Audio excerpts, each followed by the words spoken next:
The Road to Recovery podcast, an SNJ Today presentation. Watch each week's TV program at snjtoday.com.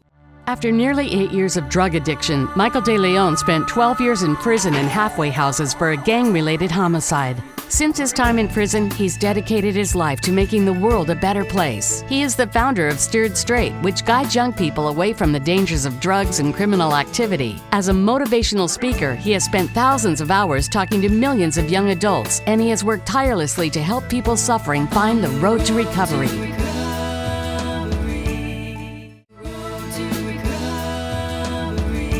Welcome to the Road to Recovery. I'm Michael DeLeon, your host, and today, what a special guest I have, someone who works with us at Steered Straight, and an incredible story. Amy Locane, thank you so much, Amy. Thank you. You drove a long way me. to get here today. I appreciate you coming all the way down to the studio to spend some time with us.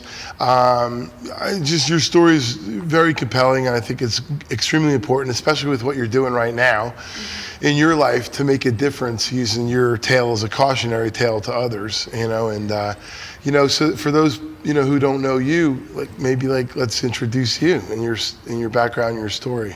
Okay. My name is Amy Locane. I'm from Trenton, New Jersey. I grew up in New Jersey. I started getting involved with show business when I was a kid, and then I moved to Los Angeles. I did have a career in the movies. I moved back home to have a normal life, to get married and to raise children, and I made the biggest mistake of my life. I got behind the wheel of a car when I was intoxicated, and a tragedy occurred, and I am trying to speak to the youth and tell them how easily the mistake that I made can happen, unfortunately, and to try to deter them from making the same mistake. I think the problem is you never think it's going to happen to you, but unfortunately it does. So you don't think it's going to happen to you until it happens to you. You don't Right. think it's going to be your kid, then it's your kid, or it's not going to affect your family, but then it does. Was show business always your dream? Did you always, like when you were a kid, you got into show business, you wanted to be in the movies? I mean, your showbiz career was pretty successful, right? You don't talk about that much, but I mean, your career in the movies and TV was huge, right? You were on Melrose Place. Right. For how many seasons? I was on Melrose Place for the first season. I was in the movie Cry Baby. With Johnny Depp. Yeah, I was in the movie School Ties with Matt Damon, Ben Affleck, and Chris O'Donnell. Chris O'Donnell's now on CSI Los Angeles. Right. Matt Damon and Ben Affleck went on to win Academy Awards. Brendan Fraser, I just saw him. He was on the past season of The Affair. So I had a great career. I really enjoyed being in that business. I really enjoyed working. And it was very successful, and it would have went on to become even more successful had you not chose to literally walk away from it all and go start a family. Yeah, it's you always wonder what could have been, but I know I wanted to have children, and as a woman, my clock was ticking. It was time. I was 35 years old, so I just made the decision to move home and to have a family, and I was blessed with two beautiful little girls. And I'm very lucky, very fortunate for that. Unfortunately, things turned for the worse when this tragedy happened. Sure. And the reason why I go to high schools and even I've been to a college trying to talk to people about this is because so many lives are destroyed. So many people are devastated by something that could so easily have been prevented. But the fact that it so easily could have been prevented is something that I don't think people really think about. Right. Especially when my story is I was at a barbecue, I was at a family event, I had just finished doing a theater performance at my local theater company, and I certainly didn't think the day was going to end up that way. I'd worked that day, I had a productive day, and you don't think it's going to happen to you. And how many times do people just look at drinking at a barbecue or socializing? You didn't think you were that impaired? I mean, behind the wheel? I mean, you didn't think, obviously you didn't know what was going to happen, but did you feel okay that you could drive that day? You didn't even think about it, really? It's tricky. There's a couple of factors that go into my story, although I bear the responsibility because it is my responsibility not to drink and drive. I should have known. I was at a barbecue where there were friends and my ex-husband, so it's sort of like the no man left behind principle. I would think that friends don't let friends drive drunk until they do, and certainly my ex-husband. But I made the choice. Right. I made the choice to get behind the wheel of a car intoxicated. The problem is that when I made the choice, I don't really know how much of my brain was able to make the choice. Right, at that point. Right. And that's something that you really need to think about, which is why we need to talk about this, which is why we really need to talk to our youth about this. We'll be back with Amy Locane right after this. Welcome back to The Road to Recovery with Amy Locane. You've spoken to so many schools. We brought you out through Steered Straight to so many schools, and you've been able to talk to the kids. But you don't just talk to them about, getting behind the wheel of a car. I mean, there was a lot of underlying issues, right? Asking for help that you tell students, you tell youth today. Yes. What's your real message to kids? Well, my message to kids, obviously, is first and foremost, never drink and drive. I don't even think that people should have one drink and get behind the wheel of a car, because you don't know, somewhere in between one drink and 5 drinks, you don't know how many drinks you're having. So I'm the biggest advocate for not a drop of alcohol if you're going to be driving. That's number one. Number two, if you think about your friends, if you're there with a roommate, if you're there with a friend of yours who you think has your back, it's not always gonna happen like that. So I would probably, if you are going to drink, just have a designated driver. And the youth of today is so lucky in that they have Uber. Uber's great. So always call for an Uber, always make sure you have a designated driver. If you've had one drink, I wouldn't even get behind the wheel of a car. And I also think that, and the people who make the laws probably, I don't know, people probably wouldn't be happy that I'm saying this, but I think that the penalty should be stiffer from the onset, from the very beginning.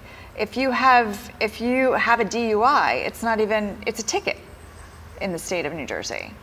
Is that right? I'm not sure exact. I mean, I know the states are different, but first offense, drunk driving, I don't think is very severe. Right. So I almost feel as if the penalty should be a little bit stiffer from the get-go. Because had I ever thought about prison ever being a part of my life, there's no way I would have ever drove and drank. There's no way I would have ever even chanced it. There's no way I would have ever even... In your case, I mean, you ended up going to prison, but that's because someone lost their life. Yes. In the drunk driving accident. So there was a death. Oh, absolutely. That was your first drunk driving. You didn't have any drunk driving. No, that was my first DUI. Right. So you're saying if you thought that the first DUI was even more severe, maybe you would have thought harder about it. I think that if I had ever put having a drink and getting behind the wheel and prison in the same sentence, I don't think I ever would have even, had I ever been in a situation where driving was even an issue, I don't think I ever would have went there. And maybe that, I'm sure haters will take the cheap shot and say, well, you must be really stupid. But I guess what I'm saying is that it's almost like if you get your first DUI, it's you do lose your license for 6 months and you do this. There's consequences. But if you get your DUI and God forbid a life is taken, I feel like they just want to come after you with everything that they have. They kind of want to burn you at the stake, right. Which is understandable because a life was taken. But if you have a DUI and if that doesn't happen and it's your first, it just seems like the gap between the two is extraordinarily large. So unfortunately, your life was lost, and you ended up going to state prison in New Jersey. Yes. So you were, that was, away from your daughters, your freedom's taken. That was the last thing that you could have ever imagined that was going to happen to you. Yes. That must have been difficult. State prison in New Jersey, the women's prison. It was very difficult. It was scary knowing that I was going to prison, but also being away from my children probably was the worst. It was just the worst thing that I've ever gone through. They have rules about what can be mailed in, and they have all these different dimensions. It has to be, this tall and this wide. Right. And the girls would send me Mother's Day cards. And I would go down to the mailing center and they would say, we have to, look at it, well, we have to take it away because it's not the right dimensions. Wow. And it was horrible. It was absolutely horrible. Yeah, I can relate, not from a women's perspective and, not that it's different, but it is being away from your children, going to prison. Hard to deal with and hard to live with now, but using it now as a cautionary tale for kids by telling them your story. Back with Amy Locane right after this. Back on the road to recovery here with Amy Locane, my special guest today. It's a horrible tragedy that took place, and obviously you went to state prison in New Jersey. Getting out of state prison, through a mutual friend, you reached out to us, and you've gone to schools. What's the feedback that you've gotten, from kids and that you've spoken to? How do they react? How do the kids react? For me, it's very rewarding to listen to them say that. They'll usually say something like "thank you," or they'll usually say something like, I found your story to be inspiring. And that for me is rewarding because I walk away and I say, okay, hopefully I prevented somebody else from making the same mistake that I did. Right. Hopefully I saved a life. Hopefully no one will make the same mistake. And I do feel as if I reach some of the children. You can lead a horse to water, but you can't make them drink it. So I hope that I reach them all. But some of them you could tell, kids are kids. I have 2 kids. Well, it's not like you're a parent or an administrator or a teacher or a law enforcement officer, telling them what those people would tell them anyway, This Right. is someone telling them that who's been there, that, suffered the consequences of these choices. So you're telling them from real life experience. You're telling them Yes, I am. I'm telling them the story that you lived. Right. I'm trying to show them how everybody wants to say that celebrities, everybody looks up to them, everybody thinks that they have this or they have that. So even though, in my mind, my celebrityhood was so long ago that I don't even consider myself one, but I'm trying to show them that this is what you think, you might think from the outside, this looks great and that looks great, and doesn't this person have everything? And I'm trying to show them how it goes from that to being in state prison, being away from your family, having to endure strip searches, and having to cope through very difficult circumstances, how it can all happen in a flash, how it can all happen in the blink of an eye if you make the wrong choice. The thing about alcohol is that it's cunning and baffling. Alcohol is, when you're drinking, you're having fun. You don't think it seems sort of harmless. You're just kind of like, okay, well, I'm not hurting anybody. I'm just sitting here and this is fine. And you're numbing yourself. You're numbing your problems. Socially accepted. It's so promoted in society. It's legal to drink 21 years of age and older. Absolutely. Not to mention in the mom set. I mean, there is wine called Mommy's Time Out. I would go to playgroups, and we had little babies, and everybody would be drinking. Everybody had napkins saying it's 5 o'clock somewhere. So it definitely, it could really turn into something that's not quite so ha-ha. Right, we're and just having fun. unfortunately in this case, it did. Back with Amy Locane right after this. Back on the road to recovery with Amy Locane. Your life now is really dedicated to sharing your story, so this doesn't happen to someone else. Absolutely. My life is dedicated to my sobriety.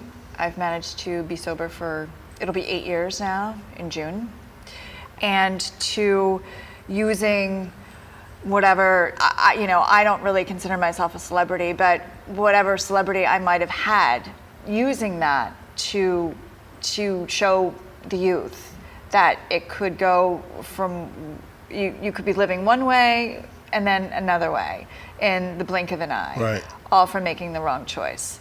So that's what my life is now. My life is dedicated to going to high schools and to telling children to not make the same mistake that I made. And it was a series of choices, obviously, that led up. Regular drinking, the mommy play groups, 5 o'clock somewhere, drinking, socially accepted. But the last thing you thought about was that this was going to happen. Yes, so kids aren't yes. thinking that way. They don't think it's going to happen to them, right? I still have some friends. I have friends who still don't, they know me, they know everything that I've gone through, and that's not, I will never, ever let them drive. That's something that I would never let them do. But some people still drink around me, and, I'm not going to sit there and preach to them. I'm not one to talk, and they're adults, they're not kids. But you never think it's going to happen to you.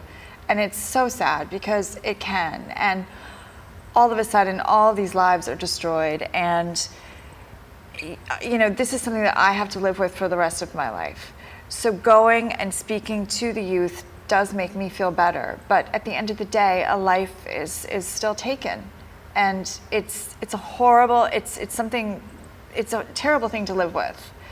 And if the pain of the family and what they went through is taken away by anything I could say, and the pain of what I have to live with every day if I could just make that not happen for someone, then I would feel a lot better. Right. Not that it was worth it. Obviously, it's not worth anything, but it happened. So, what do we do from this point forward? How can you make a difference in the lives of other people? Absolutely, and I do believe I found God when I was in prison. I do believe in a higher power, and I do believe that everything happens for a reason. And if I am the vessel, not that I know I'm not that self-important, right. But if that's my role in life, and if it helps someone, then I'm going to take on that opportunity, as long as the opportunities to do that Sure. keep coming my way. Yeah, because you could put it all behind you and forget about it. A lot of people do that. Deal with that grief, deal with that, remorse, just not ever talk about it again. And you've chosen not to do that. You've chosen to help kids, because car fatalities are 2017, the highest year on record so far in New Jersey for car fatalities. Really? So it's important. Your message is important. It's critical that we share the power of your story as a cautionary tale to kids. And I really appreciate the opportunity. Thank you so much. Yep, absolutely. Thank you so much for joining us today, Amy. Thank Appreciate you. it, Amy Locane. It's something that we need to talk about and talk about more. So thank you so much for joining us on the Road to Recovery. I'm Michael DeLeon. We'll see you on the next episode.